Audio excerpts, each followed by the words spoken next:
and they were wondering if Jesus would come down from the cross.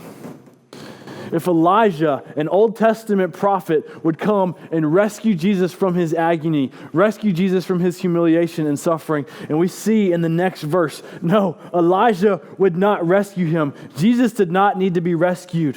Because if Jesus was rescued from the cross, he wouldn't be able to rescue us. Instead of being rescued from the cross, Jesus endured the cross. He endured it with the sin of the world on his shoulders, feeling the agony of being separated from God. If there was ever a time for Jesus to want to just give up and quit, this would have been that time. But no, Jesus knew what was on the other side. The love of Jesus left him hanging on the cross. He could have called Elijah. He could have called the angels. He could have used the power of God that helped him heal lepers, the blind, the sick, the deaf, the mute. The power of God that he had at his disposal that helped him, that let him raise someone from the dead. But that was not his plan, because we know that Jesus was born to go to the cross. Jesus endured the cross. Not only did he endure the cross, but number 3, we can see and we can rejoice because Jesus also endured the shame. Brothers and sisters, this is where the good news begins.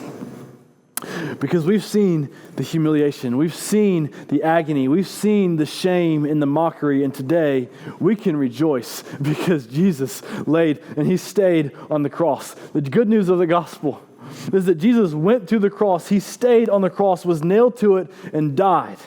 And as it says in verse 37, he made a loud cry and he breathed his last. And as I said, Jesus did not call Elijah or any of the angels to come off, to get him off the cross. No, Jesus stayed hanging on the cross and breathed his last breath on the cross because he knew there was something greater on the other side. Jesus was not rescued from the cross because he wanted to rescue us from the cross. Jesus went to the cross, experienced the shame, despised the shame, and endured the same so we wouldn't have to. Jesus endured the cross through his power because he knew that we couldn't. The love of Jesus for a broken humanity was so great, it is so great, that he endured the shame of the cross for us.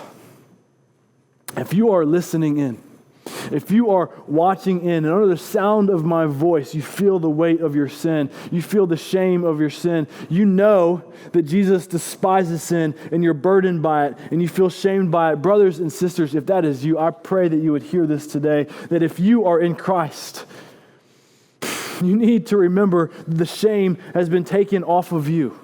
The shame has been put on to Jesus. The guilt has been taken from you and it was placed onto Jesus. Through the gospel, God is not ashamed of your sin because his son was already shamed for our sin. I want this to be very, very clear for us today. Jesus went to the cross to take our shame.